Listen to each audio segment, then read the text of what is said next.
Hello and welcome to the Humble Seer. So I'm going to talk about the Vatican, the church.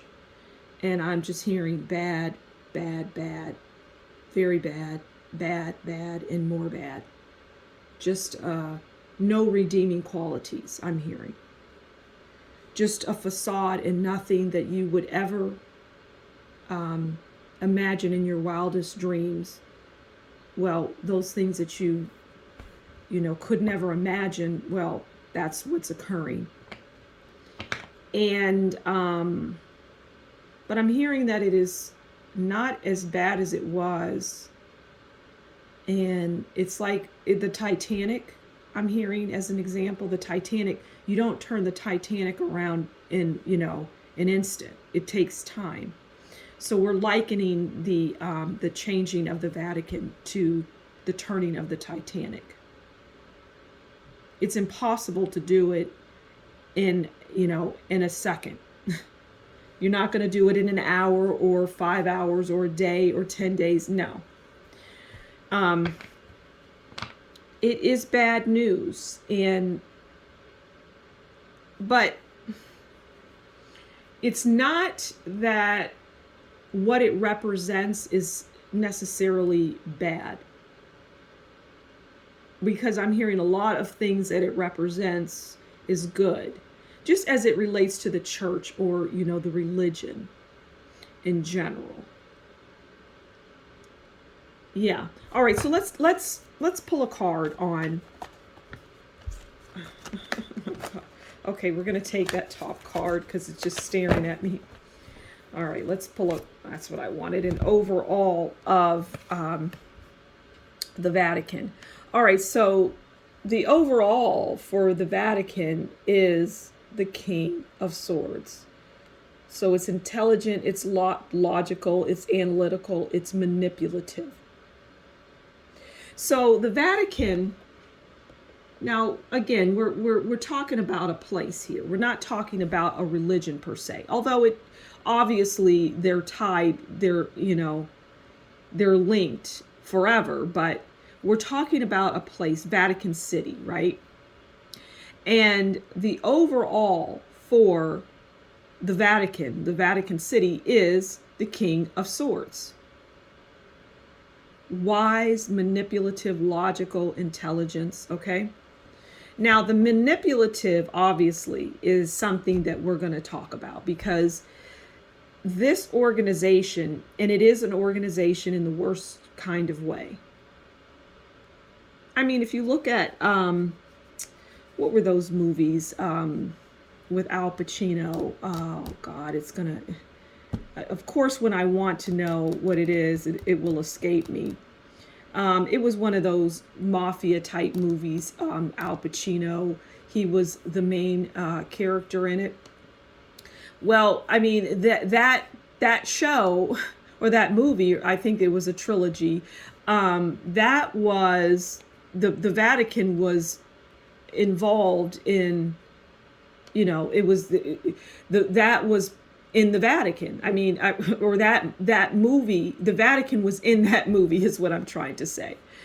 In the worst movie out there, right? I mean, it was a gangster movie. There was killing. Why would the Vatican want to associate itself with that type of activity? Well, because they're in bed with that. The Godfather.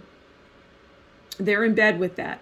So it's interesting, just the title alone, The Godfather. It's like if people were to go back, if people were to think about it, they would think, oh, you know what? Yeah, why would something that's supposed to be wholesome and, all about God and love, and why would they be in a gangster movie, the Mafia? Well, because they're gangster.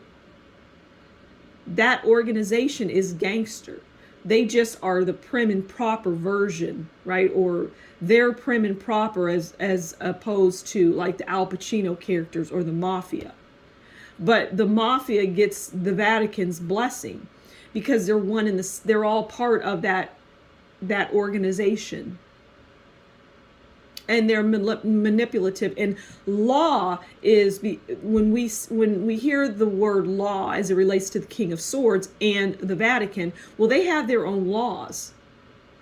It's like you don't arrest people from this organization, the Vatican. You don't touch them. And I'm hearing that the mafia will, if I didn't say it before, I'll say it now or again, depending. The mafia, they have to get the blessing of the Vatican to do whatever it is that they're doing. They have to get the blessing. So, yeah, the Vatican is involved in all sorts of nefarious, bad activity as it relates to children, as it relates to women, men. Just it runs the gamut. You know, they're doing all sorts of things that make money. Why is the Vatican so rich? I mean, part of it is people giving to the church, but the other part is their nefarious deeds, the things that they're doing that brings them money. It's a long-held secret. It's something that's been going on forever. But I'm hearing that, like I said at the beginning, it's like the Titanic and it turns slowly.